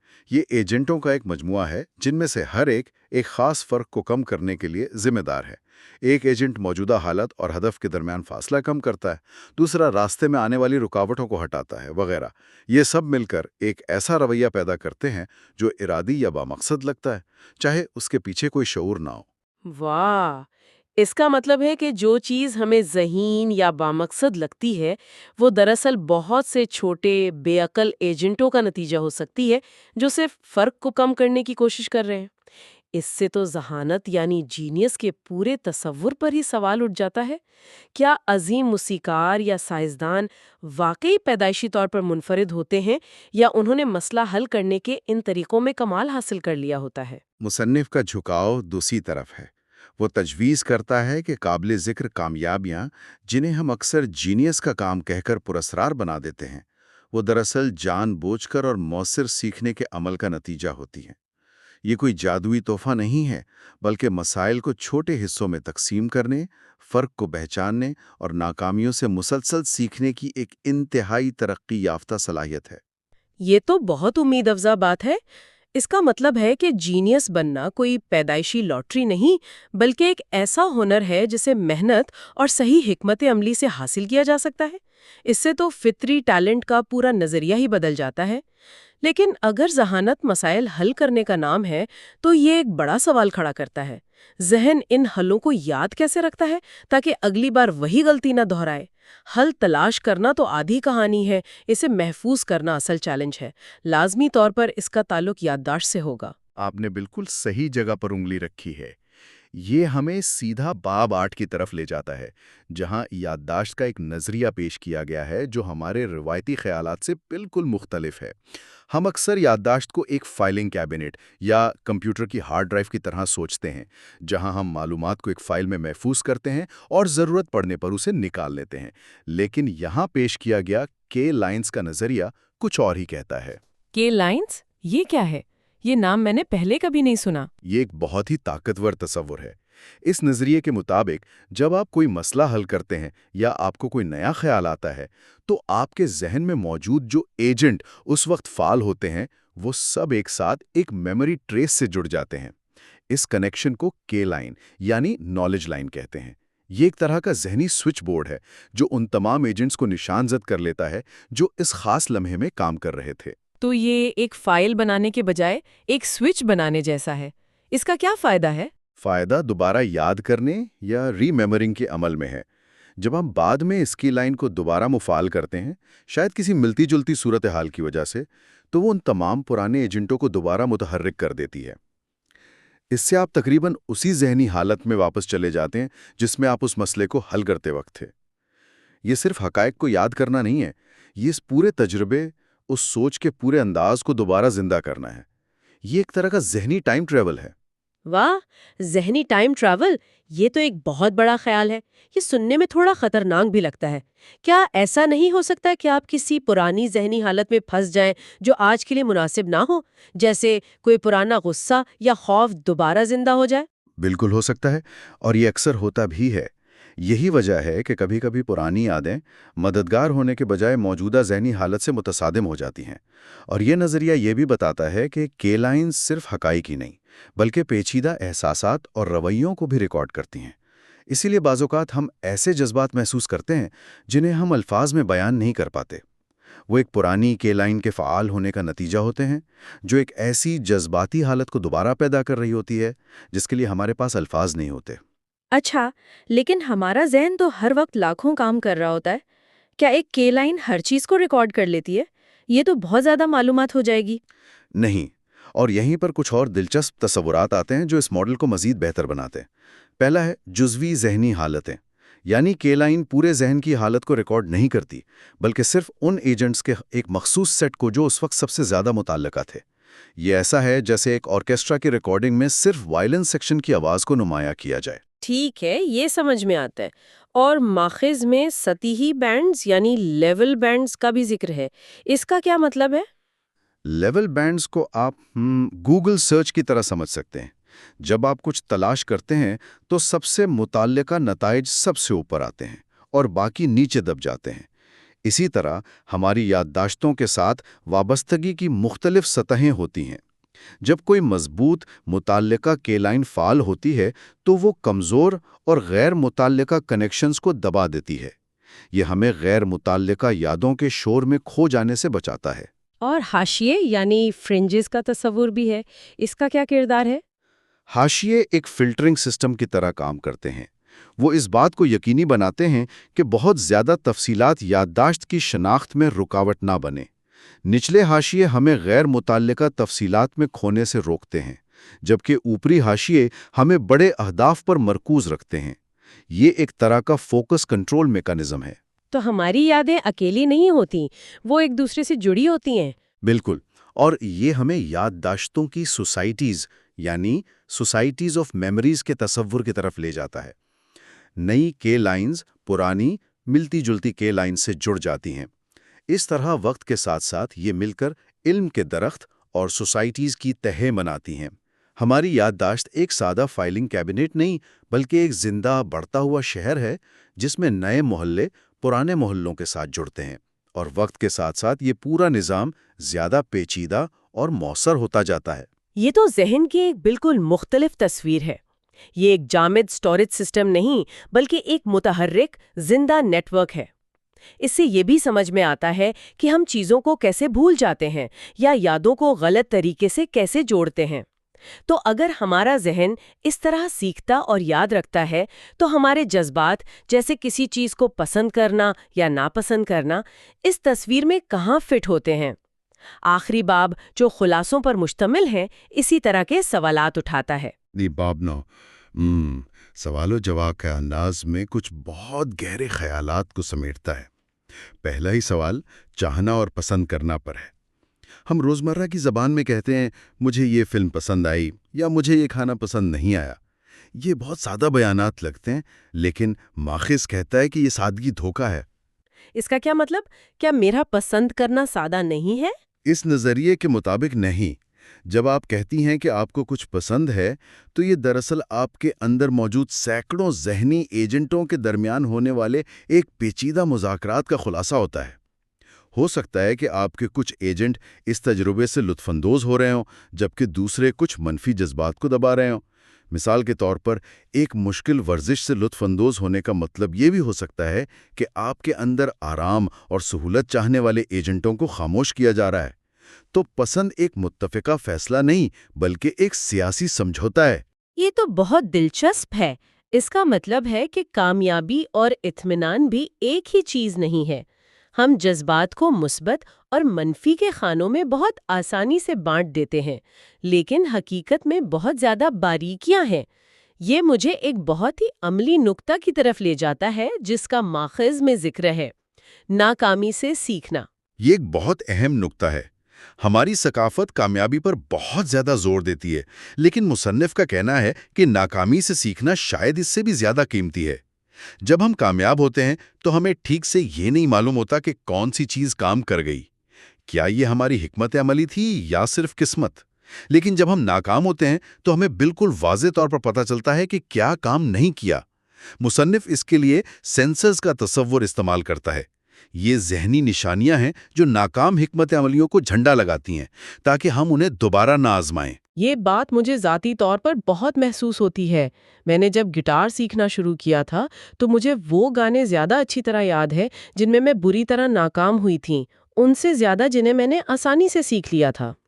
ہر غلطی ایک سینسر بن گئی کہ یہاں انگلی ایسے نہیں رکھنی۔ اس کا مطلب یہ ہے کہ سیکھنے کے عمل میں تکلیف یا ڈسکمفرٹ کا ایک اہم کردار ہے۔ اور یہی آخری نقطے کی وضاحت کرتا ہے: تکلیف سے لطف اندوز ہونا۔ لوگ مشکل کام کیوں کرتے ہیں؟ پہاڑوں پر کیوں چڑھتے ہیں؟ میراتھن کیوں دوڑتے ہیں؟ کیونکہ ذاتی ترقی کے لیے کبھی کبھی صرف خوشی اور آرام پر مبنی ذہنیت سے آگے بڑھنا پڑتا ہے۔ ان چیلنجز سے ملنے والی تکلیف دراصل ترقی کی علامت ہوتی ہے۔ تکلیف کو قبول کرنا اور اس سے سیکھنا ہی ذہنی پختگی کی نشانی ہے۔ تو آئیے ان 3 ابواب کے اہم نکات کا خلاصہ کرتے ہیں جو ہم نے آج زیر بحث لائے ہیں۔ پہلا، ذہانت کوئی پراسرار یا جادوئی خصوصیت نہیں ہے۔ یہ بنیادی طور پر مسئلہ حل کرنے کا نام ہے، اور جسے ہم عام فہم کہتے ہیں وہ دراصل سیکھے ہوئے علم کا ایک ناقابل یقینی حد تک پیچیدہ نظام ہے۔ دوسرا، یادداشت ایک فائلنگ کابینہ نہیں ہے۔ کلائن کا نظریہ ایک متحرک نیٹ ورک کی تصویر پیش کرتا ہے، جہاں ایک یاد کو یاد کرنا دراصل ماضی کی ایک پوری ذہنی حالت کو دوبارہ تخلیق کرنے جیسا ہے۔ یہ ذہنی ٹائم ٹریول ہے۔ تیسرا، ہماری یادیں بے ترتیب نہیں ہیں، وہ تفصیل اور مطابقت کو منظم کرنے کے لیے لیول بینڈز، حاشیوں اور سوسائٹیز جیسے پیچیدہ ڈھانچوں میں منظم ہوتی ہیں، بالکل ایک بڑھتے ہوئے شہر کی طرح۔ چوتھا، ہمارے سادہ جذباتی خلاصے جیسے کسی چیز کو پسند کرنا دھوکہ ہیں۔ وہ دراصل ہمارے اندر موجود ان گنتی ذہنی ایجنٹوں کے درمیان ہونے والے پیچیدہ مذاکرات اور سمجھوتوں کا نتیجہ ہے۔ اور پانچواں، ناکامی سے سیکھنا کامیابی سے سیکھنے جتنا ہی یا شاید اس سے بھی زیادہ اہم ہے، اور اس کے ساتھ آنے والی تکلیف کو قبول کرنا ذہنی ترقی کے لیے کلیدی حیثیت رکھتا ہے۔ یہاں ایک آخری سوچ ہے جو غور طلب ہے۔ اگر ہمارا خود یعنی ہماری شخصیت، ہمارا شعور ان لاتعداد بے عقل ایجنٹوں کی ابھرتی ہوئی خاصیت ہے، تو اس کا ہمارے متحد شعور اور کنٹرول کے احساس پر کیا اثر پڑتا ہے؟ کیا ہم واقعی اپنے ذہنوں کے مالک ہیں، یا ہم صرف ان کمیٹیوں کے فیصلوں کی رپورٹنگ کرنے والے پریس سیکریٹری ہیں جو ہمارے اندر پہلے ہی فیصلے کر چکی ہیں؟ یہ ایک گہرا سوال ہے جس پر سوچنے کی ضرورت ہے۔ حصہ 4 میں ہم papers principle, the shape of space اور لرننگ میننگ پر جائیں گے، یعنی یادداشت اور معنی سیکھنے کی شکلیں۔ آج کی اس تفصیلی گفتگو میں ہم انسانی ذہن کے کام کرنے کے طریقے کو اور گہرائی سے سمجھیں گے۔ ہم یہ جاننے کی کوشش کریں گے کہ ایک بچہ جب دنیا کو دیکھتا ہے تو اس کی سوچ کیسے کام کرتی ہے۔ ہمارا دماغ جو کھوپڑی کے اندھیرے میں قید ہے، وہ باہر کی اتنی وسیع دنیا کا نقشہ آخر بناتا کیسے ہے؟ اور سب سے اہم سوال کہ ہم چیزوں کا مطلب کیسے سیکھتے ہیں؟ بالکل، اس کے لیے ہم معروف منسکی کی کتاب کے 3 ابواب کا جائزہ لیں گے اور ان میں چھپے ہوئے حیران کن رازوں کو کھوجیں گے۔ اور یہ سفر بہت دلچسپ ہونے والا ہے، کیونکہ آج ہم دیکھیں گے کہ زیادہ، قریب یا محراب جیسے سادہ الفاظ جنہیں ہم روزمرہ زندگی میں اتنی آسانی سے استعمال کرتے ہیں، ان کے پیچھے ہمارے دماغ میں کتنے پیچیدہ نظام کام کر رہے ہوتے ہیں۔ تو یہ گفتگو اس خیال کو چیلنج کرے گی کہ سیکھنا صرف معلومات اکٹھی کرنا ہے۔ جی بالکل، اصل میں یہ معلومات کو منظم کرنے اور اس سے معنی نکالنے کا ایک فن ہے۔ نفسیات پیاجے کے کچھ کلاسک تجربات کی طرف لے جاتے ہیں۔ اچھا، پیاجے کے تجربات؟ جی، ایک تجربہ تو بہت مشہور ہے جس میں بچوں کو انڈوں کی 2 برابر قطاریں دکھائی جاتی ہیں، دونوں میں کہہ لیں کہ 5 انڈے ہیں۔ ٹھیک ہے۔ پھر تجربہ کرنے والا ایک قطار کے انڈوں کو پھیلا دیتا ہے۔ جب چھوٹے بچوں سے پوچھا جاتا ہے کہ کس قطار میں زیادہ انڈے ہیں، تو وہ ہمیشہ ہی پھیلی ہوئی قطار کی طرف اشارہ کرتے ہیں۔ یہ دیکھنے میں ایک بہت ہی سادہ سی غلطی لگتی ہے، لیکن اس کے پیچھے سوچ کا ایک گہرا میکینزم چھپا ہے۔ ایسا ہی ایک اور تجربہ پانی کے گلاسوں کے ساتھ کیا جاتا ہے نا؟ جی ہاں، ایک لمبے پتلے گلاس میں موجود پانی جب ایک چوڑے اور چھوٹے گلاس میں ڈالا جاتا ہے تو پانی کی سطح نیچے آ جاتی ہے، اور چھوٹے بچے فوراً کہتے ہیں کہ پانی کم ہو گیا ہے۔ وہ مقدار کے تحفظ یا کنزرویشن کے اصول کو نہیں سمجھ پاتے۔ بالکل، وہ یہ نہیں سمجھ پاتے کہ برتن کی شکل بدلنے سے پانی کی مقدار تبدیل نہیں ہوتی۔ اور یہاں سے کہانی اصل میں دلچسپ ہوتی ہے، کیونکہ یہ صرف ایک غلطی نہیں ہے، یہ ہمیں بچے کے دماغ کے اندر جھانکنے کا موقع دیتی ہے۔ یہ بتاتی ہے کہ ان کا سوچنے کا انداز ہم سے کتنا مختلف ہے۔ یعنی منسکی کے مطابق بچے کا دماغ ایک وقت میں صرف ایک پہلو پر توجہ دے پاتا ہے۔ صحیح۔ پانی والے معاملے میں وہ صرف اونچائی دیکھ رہا ہے، اس کا دماغ یہ نہیں دیکھ رہا کہ گلاس چوڑا بھی ہو گیا ہے۔ بالکل یہی نقطہ ہے۔ منسکی اسے ذہن کی سوسائٹی کے نظریے سے بیان کرتے ہیں۔ جی، وہ کہتے ہیں کہ بچے کے دماغ میں مختلف ایجنٹس ہیں جو آپس میں مقابلہ کر رہے ہیں۔ جی، ایک اونچائی ایجنٹ ہے جو چیخ رہا ہے پانی کم ہو گیا ہے کیونکہ سطح نیچے چلی گئی ہے، اور ایک دوسرا ایجنٹ بھی ہے جی، جبکہ ایک کمزور سا چوڑائی ایجنٹ کہہ رہا ہے نہیں گلاس چوڑا ہو گیا ہے۔ لیکن چونکہ بچے کے دماغ میں کوئی مینیجر ایجنٹ نہیں ہے جو ان دونوں کی بات سن کر فیصلہ کرے، تو اونچائی والا ایجنٹ جیت جاتا ہے کیونکہ وہ زیادہ نمایاں ہے۔ اور یہیں پر سیمور پیپرڈ کا اصول سامنے آتا ہے جو اس باب کا مرکزی خیال ہے۔ جی، یہ اصول کہتا ہے کہ ذہنی ترقی کا مطلب صرف نئی مہارتیں یا نئے حقائق سیکھنا نہیں ہے۔ اصل ترقی تب ہوتی ہے جب ہم پرانے علم کو منظم کرنے اور استعمال کرنے کے نئے اور بہتر طریقے سیکھتے ہیں۔ اسے ایسے سمجھیں کہ آپ کے پاس بہت سارے اوزار ہیں، ہتھوڑا، آری، پیچکس، یہ علم ہے۔ ٹھیک ہے۔ لیکن جب تک آپ کے پاس ایک اچھا ٹول باکس اور یہ سمجھ نہ ہو کہ کس کام کے لیے کون سا اوزار استعمال کرنا ہے، آپ کچھ بنا نہیں سکتے۔ پیپرڈ کا اصول یہی کہتا ہے۔ مطلب ذہنی ترقی کا مطلب صرف نئے اوزار جمع کرنا نہیں، بلکہ انہیں منظم کرنے اور صحیح وقت پر استعمال کرنے کا ہنر سیکھنا ہے۔ بچے کے پاس اونچائی اور چوڑائی کے اوزار تو ہیں، لیکن انہیں ایک ساتھ استعمال کرنے کا وہ ٹول باکس ابھی نہیں بنا۔ اب پڑھانے کا طریقہ ہی غلط نہیں؟ ہم تو بچوں کو فارمولے اور تعریفیں رٹواتے ہیں، یہ امید کرتے ہوئے کہ وہ خود ہی سمجھ جائیں گے۔ یہ ایک بہت اہم سوال ہے۔ منسکی کا نظریہ یہی کہتا ہے کہ صرف معلومات دینا کافی نہیں۔ جب آپ بچے کو بتاتے ہیں کہ نہیں بیٹا، پانی کی مقدار برابر ہے، تو وہ شاید آپ کی بات مان لے یا اسے رٹ لے، لیکن اسے دوسری جگہ استعمال نہیں کر پائے گا۔ بالکل۔ حقیقی سیکھنا تب ہوتا ہے جب وہ اپنے دماغ کے اندر خود ایک مینیجر بناتا ہے جو اونچائی اور چوڑائی دونوں کو ایک ساتھ دیکھ کر فیصلہ کر سکے۔ یہ ایک اندرونی دریافت کا عمل ہے جسے باہر سے مسلط نہیں کیا جا سکتا۔ یہ علم کی ایک درجہ بندی، ایک ہائرارکی بنانے کا عمل ہے۔ جی۔ تو اگر ذہن کا کام علم کو منظم کرنا ہے، جیسا پیپرڈ نے کہا، تو سب سے بڑا چیلنج تو اپنے ارد گرد کی دنیا کو منظم کرنا ہے۔ یہ سوال ہمیں اگلے باب خلا کی شکل کی طرف لے جاتا ہے۔ اور یہ باب ایک حیران کن سوال سے شروع ہوتا ہے۔ ہمارا دماغ ایک خاموش، تاریک اور بے حرکت کھوپڑی کے اندر بند ہے۔ اسے کیسے پتہ چلتا ہے کہ باہر کی دنیا کیسی ہے؟ جہاں روشنی ہے، آواز ہے اور حرکت ہے۔ یہ فلسفے اور سائنس کا ایک بنیادی سوال ہے، اور کتاب کا جواب بہت سیدھا اور سچ پوچھے تو چونکا دینے والا ہے۔ وہ یہ ہے کہ ہمارا دماغ وہ باہر کی دنیا سے براہ راست رابطہ کرتا ہی نہیں ہے۔ ایک منٹ، کرتا ہی نہیں ہے؟ مطلب جو میں دیکھ رہی ہوں، یہ کمرہ، یہ میز، یہ اصل نہیں ہے؟ جو کچھ ہم دیکھتے، سنتے یا محسوس کرتے ہیں وہ اصل دنیا نہیں، بلکہ ہمارے دماغ کی بنائی ہوئی ایک فلم ہے، ایک اندرونی ماڈل ہے۔ یعنی دماغ حواس خمسہ سے آنے والے لاکھوں برقی سگنلز کو لیتا ہے اور ان کی بنیاد پر حقیقت کا اپنا ورژن تیار کرتا ہے۔ بالکل۔ یہ بات تو واقعی سوچنے پر مجبور کرتی ہے کہ ہم میں سے کوئی بھی اصل دنیا کو نہیں دیکھ رہا۔ ہر شخص کی حقیقت تھوڑی بہت مختلف ہو سکتی ہے، لیکن یہ ماڈل بننا شروع کہاں سے ہوتا ہے؟ اس کی بنیاد کیا ہے؟ منسکی کے مطابق اس کی بنیاد ایک بہت ہی سادہ تصور پر ہے: قربت، نیرنس۔ قربت؟ جی، سوچئے کہ ہماری جلد پر لاکھوں چھوٹے چھوٹے اعصاب ہیں۔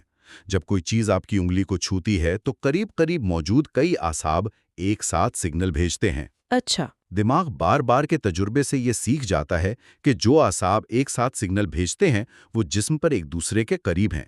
ان لاکھوں چھوٹے چھوٹے قریبی رابطوں کو جوڑ کر دماغ آہستہ آہستہ پورے جسم کا اور پھر ارد گرد کی جگہ کا ایک نقشہ بنا لیتا ہے۔ یہ تو ایک طرح کی فطری جغرافی ہوئی، انیٹ جغرافی۔ جی ہاں، دماغ چھوٹے چھوٹے نقطوں کو جوڑ کر ایک بڑی تصویر بناتا ہے۔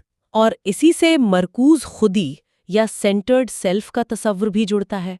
کتاب کہتی ہے کہ بچوں کی خلا کی سمجھ ایک خود مرکز نقطہ نظر سے شروع ہوتی ہے۔ وہ خود کو کائنات کا مرکز سمجھتے ہیں۔ جی ہاں، بالکل۔ ایک نوزائیدہ بچے کے لیے دنیا اس کے اپنے جسم کے ارد گرد منظم ہوتی ہے۔ اوپر کا مطلب اس کے سر کی طرف ہے، نیچے کا مطلب اس کے پیروں کی طرف۔ لیکن وقت کے ساتھ ساتھ یہ بدلتا ہے۔ جی، جیسے جیسے وہ بڑا ہوتا ہے وہ اپنی آنکھوں، ہاتھوں اور دوسرے حواس کو ایک ساتھ استعمال کرنا سیکھتا ہے۔ وہ آہستہ آہستہ یہ سمجھتا ہے کہ وہ خود بھی اس دنیا میں ایک شے ہے، نہ کہ دنیا کا مرکز۔ ایک منٹ، اس باب میں پہلے سے طے شدہ سیکھنے یعنی پری ڈیسٹنڈ لرننگ کا ذکر بھی ہے۔ کیا اس کا مطلب یہ ہے کہ ہم کچھ چیزیں سیکھنے کے لیے ہی پیدا ہوئے ہیں؟ یہ ایک بہترین نقطہ ہے۔ منسکی کا خیال ہے کہ فطرت اور پرورش کے درمیان کوئی واضح لکیر نہیں ہے۔ وہ کہتے ہیں کہ ہمارے دماغ کے کچھ ایجنٹس کسی خاص کام کے لیے تیار ہوتے ہیں، مکمل طور پر پروگرام شدہ نہیں ہوتے؟ نہیں، لیکن ان میں قدرتی جھکاؤ ہوتا ہے۔ مثال کے طور پر انسانوں میں زبان سیکھنے کی صلاحیت، ہم کسی خاص زبان کے ساتھ پیدا نہیں ہوتے، لیکن ہمارا دماغ زبان کے قواعد سیکھنے کے لیے پہلے سے تیار ہوتا ہے۔ یہ جینیاتی رجحان اور تجرباتی تعلیم کا ایک خوبصورت امتزاج ہے۔ یہ حیرت انگیز ہے۔ تو ہم نے دیکھا کہ ذہن علم کو کیسے منظم کرتا ہے، اور پھر یہ بھی دیکھا کہ وہ جگہ کا تصور کیسے بناتا ہے۔ اب ہم اپنے آخری موضوع کی طرف آتے ہیں، جو شاید سب سے پیچیدہ ہے: معنی سیکھنا۔ اور اس کو سمجھانے کے لیے منس کی بلاک آرچ منظر نامے کی ایک شاندار مثال استعمال کرتے ہیں۔ جی، یہ مثال سیکھنے کے عمل کی کئی تہوں کو کھولتی ہے۔ تصور کریں، ایک بچہ لکڑی کے بلاک سے کھیل رہا ہے، وہ انہیں ایک دوسرے پر رکھتا ہے اور مختلف ڈھانچے بناتا ہے۔ ایک دن وہ اتفاقاً 2 بلاکس کو تھوڑے فاصلے پر رکھتا ہے اور ایک تیسرا بلاک ان کے اوپر رکھ دیتا ہے، ایک پل کی طرح۔ اور پھر وہ اپنی کھلونا گاڑی کو اس کے نیچے سے گزارتا ہے اور وہ گزر جاتی ہے۔ اسے بڑا مزہ آتا ہے۔ جی، اور پھر وہ یہ بار بار کرتا ہے، لیکن ہر بار یہ کامیاب نہیں ہوتا۔ کبھی بلاکس گر جاتے ہیں، کبھی گاڑی پھنس جاتی ہے۔ بالکل۔ ان لاتعداد کوششوں اور ناکامیوں سے وہ آہستہ آہستہ محراب یا آرچ کے تصور کی اپنی ذہنی تعریف کو بہتر بناتا جاتا ہے۔ کہ 4 مختلف اقسام متعارف کرواتے ہیں۔ جی، لیکن انہیں ایک فہرست کے طور پر دیکھنے کے بجائے آئیے بچے کے عمل میں انہیں تلاش کرتے ہیں۔ سب سے پہلے بچہ صرف حقائق اکٹھا کر رہا ہے۔ یہ ڈھانچہ کام کرتا ہے، یہ والا گر جاتا ہے۔ اچھا۔ یہ معلومات کو بے ترتیبی سے جمع کرنا ہے۔ اس مرحلے کو منسیکی جمع کرنا یعنی ایکیومولیٹنگ کہتے ہیں۔ ٹھیک ہے، تو وہ صرف ڈیٹا اکٹھا کر رہا ہے۔ اگلا مرحلہ کیا ہے؟ اگلا مرحلہ ایک آہا لمحہ ہے۔ بچہ اچانک یہ محسوس کرتا ہے کہ میں صرف بلاکس کا ڈھیر نہیں لگا رہا، میں ایک ٹنل یا راستہ بنانے کی کوشش کر رہا ہوں۔ یہ تو سوچ کا ایک بہت بڑا قدم ہے۔ بہت بڑا۔ اس نے مسئلے کو ایک نئی شکل دی ہے۔ اس کا مقصد اب صرف بلاکس رکھنا نہیں بلکہ گاڑی کو گزارنا ہے۔ اس عمل کو نئی تشکیل دینا یا ریفارمولیٹنگ کہتے ہیں۔ یہ تو بہت دلچسپ ہے، یعنی مقصد کو سمجھنا۔ اس کے بعد کیا ہوتا ہے؟ جب مقصد سمجھ میں آ جاتا ہے تو وہ ان تمام کامیاب کوششوں کو دیکھتا ہے اور ان میں ایک مشترکہ خصوصیت تلاش کرتا ہے۔ اچھا، تو ایک کامیاب محراب کے لیے 2 ستون اور ان کے اوپر ایک پل کی طرح کا بلاک ہونا ضروری ہے۔ اس نے اپنے درجنوں تجربات کو ایک سادہ اصول میں بدل دیا ہے۔ جی، کئی مثالوں کو ایک فریم میں بند کرنے کے اس عمل کو یونی فریمنگ کہتے ہیں۔ اور آخری قسم ٹرانس فریمنگ، وہ یہاں کیسے فٹ ہوتی ہے؟ یہ سب سے اہم قدم ہے۔ بچہ اب یہ سمجھتا ہے کہ محراب کی شکل یا ساخت اس کے کام یا مقصد سے جڑی ہوئی ہے۔ اچھا۔ محراب اس لیے اہم ہے کیونکہ وہ وزن اٹھا سکتی ہے اور نیچے جگہ بنا سکتی ہے۔ شکل اور کام کے درمیان یہ پل بنانا ہی ٹرانس فریمنگ ہے۔ یہی وہ لمحہ ہے جب وہ محراب کا حقیقی مطلب سیکھتا ہے۔ تو کسی چیز کا اصل مطلب جاننے کے لیے یہ سمجھنا ضروری ہے کہ اس کی ساخت کیسی ہے اور وہ کیا کام کرتی ہے۔ یہ صرف شکل کا نام نہیں بلکہ اس کے مقصد کا بھی نام ہے۔ بالکل، اور یہی وہ صلاحیت ہے جو ہمیں علم کو ایک جگہ سے دوسری جگہ منتقل کرنے میں مدد کرتی ہے۔ جب آپ محراب کے اس بنیادی اصول، ساخت اور فعل کے تعلق کو سمجھ جاتے ہیں تو آپ اسے پلوں میں، قدیم عمارتوں میں اور یہاں تک کہ تجریدی تصورات میں بھی پہچان سکتے ہیں۔ یہی حقیقی اور گہرا سیکھنا ہے۔ جی، آج کی گفتگو واقعی ذہن کے دریچے کھولنے والی تھی۔ اگر ہم اس سب کو سمیٹیں تو چند بڑی باتیں سامنے آتی ہیں۔ میرے لیے پہلی اور سب سے اہم بات پیپرٹ کا اصول ہے کہ سیکھنا صرف معلومات جمع کرنا نہیں بلکہ اسے منظم کرنے کے لیے اپنے دماغ میں ایک بہتر فائلنگ سسٹم بنانا ہے۔ اور دوسری بات جو واقعی گہری ہے وہ یہ ہے کہ ہم میں سے کوئی بھی حقیقت کو اس کی اصل شکل میں نہیں دیکھ رہا۔ ہمارا دماغ ایک فلم ڈائریکٹر کی طرح ہے جو حسی سگنلز کو استعمال کر کے حقیقت کا اپنا ورژن تیار کرتا ہے۔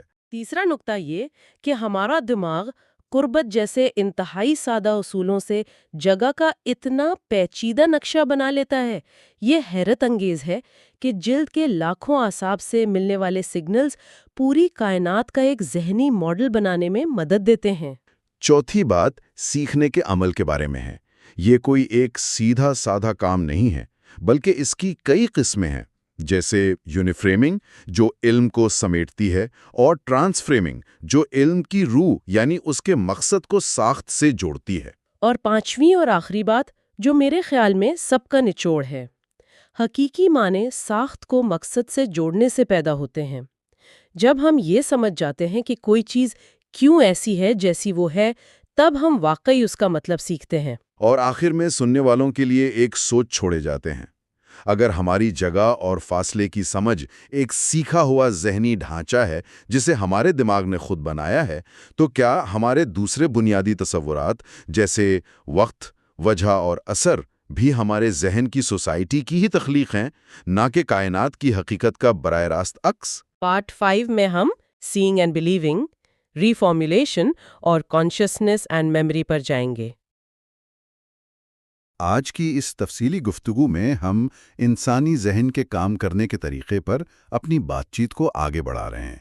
ہم 3 بہت ہی دلچسپ ابواب کا جائزہ لیں گے: دیکھنا اور یقین کرنا، نئی تخلیق اور شعور و یادداشت۔ بالکل، اور یہ ابواب اس بات کی گہرائی میں اترتے ہیں کہ ہم حقیقت کو سمجھتے کیسے ہیں، اور پھر مسائل کو حل کرنے کے لیے اپنے سوچنے کا انداز کیسے بدلتے ہیں۔ جی، اور اس پورے عمل میں شعور اور یادداشت کا اصل کردار کیا ہے؟ تو بنیادی طور پر ہم یہ جاننے کی کوشش کریں گے کہ یہ دیکھنے، یقین کرنے اور پھر چیزوں کو ایک نئے زاویے سے دیکھنے کا عمل ہمارے ذہن میں ہوتا کیسے ہے۔ بالکل، آج کی گفتگو کا مرکزی خیال یہی ہے کہ ہمارا ذہن حقیقت کو صرف دیکھتا نہیں ہے بلکہ اسے بناتا ہے۔ یہ تو بڑی دلچسپ بات ہے۔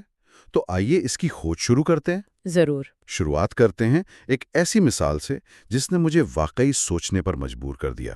ایک بہت ہی سادہ سا سوال ہے، ایک محراب یا آرچ کیا ہوتی ہے؟ سننے میں تو بہت آسان لگتا ہے نا؟ لیکن جب آپ اس پر غور کریں تو یہ حیرت انگیز طور پر پیچیدہ ہے۔ کچھ پتھروں سے بنی ہے، کچھ لکڑی سے، کچھ قدرتی طور پر چٹانوں میں بن جاتی ہیں۔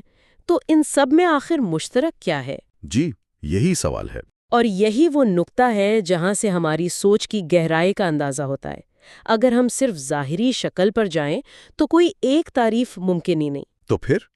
تو یہاں ری فارمولیشن کا تصور سامنے آتا ہے، یعنی کسی مسئلے کو ایک بالکل نئے زاویے سے دیکھنا، اس کی نئی تشکیل کرنا۔ اچھا۔ بجائے اس کے کہ ہم محراب کو اس کی شکل یا مواد سے بیان کریں، ہم اسے ایک تجریدی خیال کے طور پر دیکھ سکتے ہیں۔ سبجیکٹ تجریدی خیال کس طرح کا؟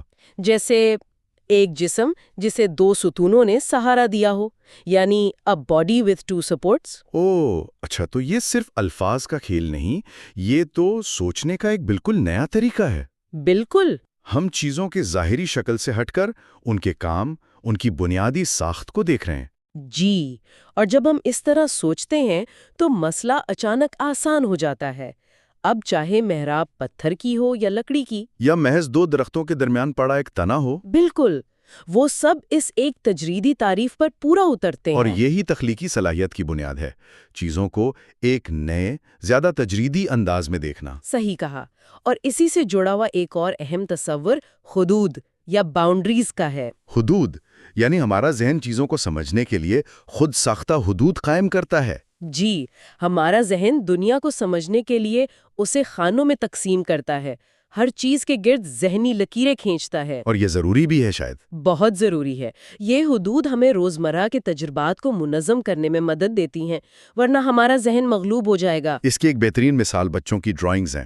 جب بچے تصویریں بناتے ہیں تو وہ حقیقت پسندانہ نہیں لگتی۔ بالکل، ایک بالغ کی نظر میں وہ عجوب ہو سکتی ہیں، لیکن وہ بچے کی ذہنی دنیا اور اس کی سمجھ کی بہترین عکاسی کرتی ہیں۔ ہاں، وہ حقیقت کی نقل نہیں کر رہے ہوتے۔ نہیں، وہ اپنے ذہنی خاکوں یعنی سکیماز کے مطابق چیزوں کے درمیان تعلقات کو ظاہر کر رہے ہوتے ہیں۔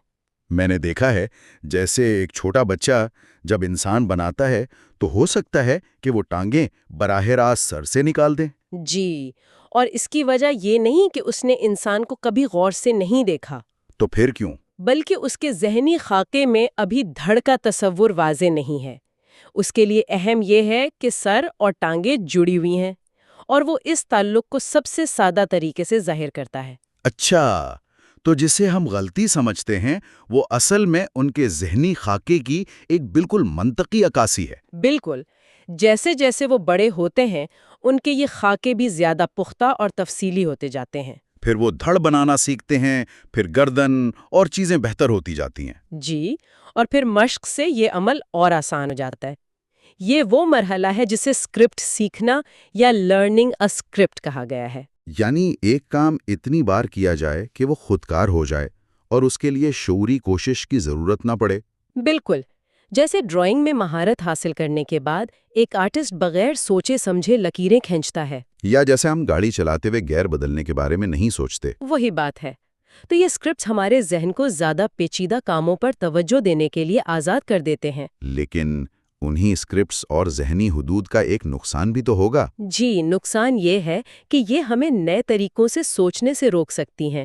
یہ ہمیں ایک ذہنی ڈبے میں قید کر دیتی ہیں۔ تو ہم نے یہ سمجھا کہ ہمارا دماغ حقیقت کو سمجھنے کے لیے خود کچھ حدود بناتا ہے، لیکن جب ہم کسی مسئلے میں پھنس جاتے ہیں تو حل اکثر انہی حدود سے باہر نکلنے میں ہوتا ہے۔ بالکل، اور یہ نئی تشکیل یا ری فارمولیشن کا اصل کمال ہے، اور 9 نقطوں والی پہیلی اس کی بہترین مثال ہے نا؟ او ہاں، وہ کلاسک پزل۔ جی، جس میں 9 نقطوں کو جو ایک مربع کی شکل میں ترتیب دیے گئے ہوں 4 سیدھی لکیروں سے جوڑنا ہوتا ہے بغیر قلم اٹھائے۔ زیادہ تر لوگ اس میں ناکام ہو جاتے ہیں، میں بھی پہلی بار ناکام ہوا تھا۔ اس لیے کیونکہ ہم لاشعوری طور پر یہ فرض کر لیتے ہیں کہ لکیریں ان نقطوں کے بنائے ہوئے مربع سے باہر نہیں جا سکتی۔ ہم خود پر ایک حد لگا لیتے ہیں جو اصل میں ہے ہی نہیں۔ بالکل، میں نے یہ پہلی بار کالج میں دیکھا تھا اور میں آدھے گھنٹے تک اس سے جوجھتی رہی۔ میں اس ذہنی ڈبے سے باہر سوچ ہی نہیں پا رہی تھی۔ یہ تو زبردست مثال ہے۔ یہ صرف ایک پزل نہیں، یہ ہماری روزمرہ کی سوچ کی عکاسی ہے۔ حل تبھی ملتا ہے جب کوئی اس خود ساختہ حد کو توڑ کر لکیروں کو نقطوں کے مربع سے باہر لے جاتا ہے۔ جی، تو جسم سہارا کا تصور جو ہم نے محرابوں کے لیے استعمال کیا وہ بھی اسی طرح کی ایک ذہنی تشکیل نو ہے۔ صحیح کہا۔ یہ ایک عمومی فریم ورک ہے جسے ہم دوسری چیزوں کو سمجھنے کے لیے بھی استعمال کر سکتے ہیں، جیسے میز کا اوپر والا حصہ جسم ہے اور اس کی ٹانگیں سہارا۔ بالکل، لیکن یہاں ایک اور اہم اصول ہے جو اس نئی تشکیل کی راہ میں رکاوٹ بنتا ہے۔ وہ کیا ہے؟ انویسٹمنٹ پرنسپل کہا گیا ہے۔ سرمایہ کاری کا اصول۔ یہ تو معیشت کی اصطلاح لگتی ہے۔ اس کا ہماری سوچ سے کیا تعلق؟ اس کا ہماری سوچ سے گہرا تعلق ہے۔ مطلب یہ کہ ہمارے پرانے اور پہلے سے قائم شدہ خیالات کو نئے خیالات پر ایک غیر منصفانہ برتری حاصل ہوتی ہے۔ غیر منصفانہ برتری؟ کیوں بھلا؟ کیونکہ وہ ہمارے ذہن میں زیادہ عرصے سے موجود ہیں اور ان کے ساتھ بہت سے دوسرے خیالات اور مہارتیں جڑی ہوئی ہیں۔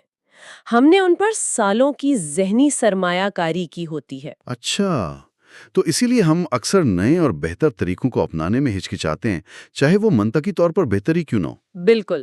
یہ تو صرف کمپنیوں کی بات نہیں کہ وہ پرانی ٹیکنالوجی کیوں نہیں چھوڑتی، یہ تو ہماری ذاتی زندگی میں بھی ہوتا ہوگا۔ ہر جگہ ہوتا ہے۔ جیسے کوئی پرانی عادت چھوڑنا، چاہے ہمیں معلوم ہو کہ وہ بری ہے، اس لیے مشکل ہے کیونکہ ہم نے اس میں سالوں کی ذہنی سرمایہ کاری کی ہوتی ہے۔ آپ نے بالکل درست پکڑا۔ یہی وجہ ہے کہ تبدیلی اتنی مشکل ہوتی ہے۔ نئے طریقے کو اپنانے کے لیے نہ صرف نیا طریقہ سیکھنا پڑتا ہے بلکہ پرانے طریقے سے جڑی تمام مہارتوں اور عادات کو بھی ترک کرنا پڑتا ہے، جو ایک بہت بڑا ذہنی چیلنج ہے۔ جی۔ اچھا، تو اگر پرانے خیالات اتنے طاقتور ہیں تو نئے خیالات لائے کیسے جائیں؟ عام طور پر برین سٹارمنگ کا نام لیا جاتا ہے۔ جی، لیکن کتاب یہ بتاتی ہے کہ برین سٹارمنگ بعض اوقات نئے خیالات کا ایک بے ترتیب ہجوم پیدا کر دیتی ہے جو ہمیں کسی واضح فیصلے تک پہنچنے سے روکتا ہے۔ تو پھر اس کا حل کیا ہے؟ یہاں ایک متضاد خیال پیش کیا گیا ہے جسے منفی سوچ کی طاقت یعنی پاور آف نیگیٹو تھنکنگ کہا گیا ہے۔ منفی سوچ کی طاقت؟ یہ تو بالکل الٹی بات ہے۔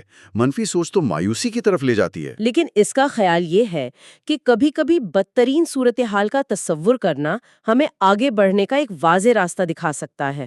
وہ کیسے؟ جب آپ خود کو مکمل طور پر پھنسا ہوا محسوس کر رہے ہوں تو یہ سوچنا کہ اس منصوبے کو ناکام کرنے کا سب سے بہترین طریقہ کیا ہوگا، اچھا، یہ آپ کو ان کمزوریوں کی نشاندہی کرنے میں مدد دے سکتا ہے جن پر آپ نے پہلے غور نہیں کیا تھا۔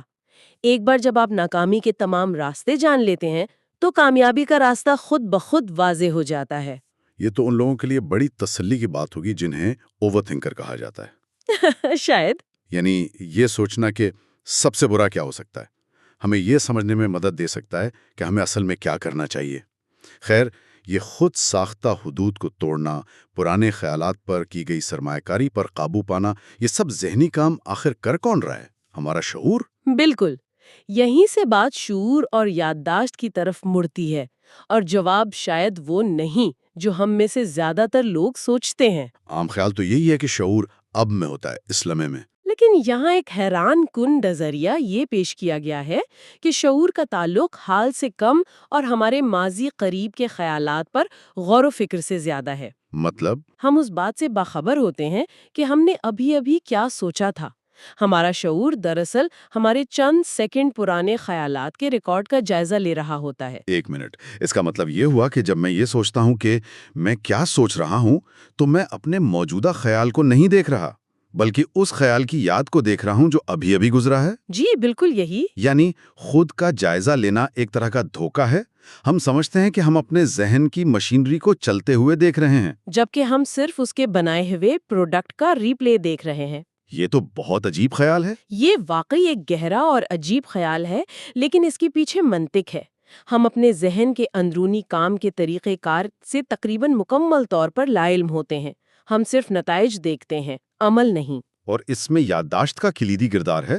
بالکل، یادداشت کو دو اہم اقسام میں تقسیم کیا جا سکتا ہے: طویل مدتی اور قلیل مدتی، جسے ورکنگ میموری بھی کہتے ہیں۔ جی، قلیل مدتی یادداشت یا ورکنگ میموری مسائل حل کرنے جیسے پیچیدہ کاموں کے لیے بہت اہم ہے۔ یہ ہمیں معلومات کے ٹکڑوں کو عارضی طور پر ذہن میں رکھنے کی اجازت دیتی ہے تاکہ ہم ان پر کام کر سکیں۔ اور ہمارا شعور اسی ورکنگ میموری کے مواد کا جائزہ لیتا ہے۔ صحیح۔ اسی سلسلے میں ایک تصور نے مجھے بہت حیران کیا جسے ایماننس ایلیوژن یا ایمیننس ایلیوژن کہا گیا ہے۔ اچھا، وہ کیا ہے؟ میرا ہمیشہ سے یہ خیال تھا کہ جب مجھ سے کوئی سوال پوچھتا ہے جیسے فرانس کا دارالحکومت کیا ہے تو جواب پیرس میرے دماغ میں کہیں فائل ہو کر رکھا ہوا ہے، لیکن کتاب کہتی ہے کہ ایسا نہیں ہے۔ جی، یہی ایماننس ایلیوژن ہے۔ یہ وہ احساس ہے کہ علم ہمارے ذہن میں ہر وقت موجود ہے، جبکہ حقیقت میں جب آپ سے سوال پوچھا جاتا ہے تو آپ کا ذہن ناقابل یقینی تیزی سے اس جواب کو یاد کرتا ہے اور اس کی تشکیل کرتا ہے۔ یعنی وہ اسے اسی وقت بناتا ہے؟ جی، یہ ہماری یادداشت کی رفتار کا کمال ہے، نہ کہ ہمارے علم کی ہر وقت موجودگی کا ثبوت۔ یہ ایسا ہے جیسے کوئی ماہر شیف اتنی تیزی سے ڈش تیار کرے کہ آپ کو لگے یہ پہلے سے ہی بنی رکھی تھی۔ یعنی ہمارا دماغ اتنا تیز ہے کہ وہ ہمیں یہ دھوکہ دیتا ہے کہ علم پہلے سے موجود تھا۔ تو اگر جواب بھی فوراً تعمیر ہوتا ہے تو اس کا مطلب ہے کہ ہماری پرانی یادیں بھی ہو بہو ریکارڈنگ نہیں ہیں۔ یہ بالکل درست ہے، اور یہ شاید آج کی گفتگو کا سب سے اہم نقطہ ہے۔ یہ تو چونکا دینے والی بات ہے۔ ہر بار جب ہم کسی واقعے کو یاد کرتے ہیں تو ہم اپنے ذہن میں اس کی ہو بہو ویڈیو نہیں چلاتے، بلکہ ہم اس واقعے کی ایک نئی تشریح اور تعمیر کر رہے ہوتے ہیں۔ نئی تعمیر؟ جی، اور یہ تعمیر ہمارے موجودہ خیالات، عقائد اور احساسات سے شدید طور پر متاثر ہوتی ہے۔ اسی لیے وقت کے ساتھ ساتھ ہماری یادیں بدل جاتی ہیں۔ تو اس کا مطلب ہے کہ دو لوگ ایک ہی واقعے کو بالکل مختلف طریقوں سے یاد رکھ سکتے ہیں اور دونوں ہی اپنی اپنی جگہ سچے ہو سکتے ہیں۔ بالکل، کیونکہ دونوں اپنے ذہن میں اس واقعے کو اپنی موجودہ سمجھ کے مطابق تعمیر کر رہے ہیں۔ یادداشت ایک تخلیقی عمل ہے، ریکارڈنگ کا عمل نہیں۔ اور یہی عمل ہمارے شعور اور حقیقت کے احساس کو ہر لمحہ تشکیل دیتا ہے۔ جی بالکل۔ تو آج کی اس گہری گفتگو کا خلاصہ کرتے ہیں۔ اس سے چند بہت اہم نکات سامنے آئے ہیں۔ ضرور۔ پہلا، ہماری سمجھ غیر فعال نہیں ہے۔ ہمارا ذہن مسائل کو نئے سرے سے بیان کر کے، جسے ری فارمولیشن کہتے ہیں، اور ذہنی حدود قائم کر کے حقیقت کو فعال طور پر تشکیل دیتا ہے، جیسا کہ ہم نے محراب کی مثال میں دیکھا۔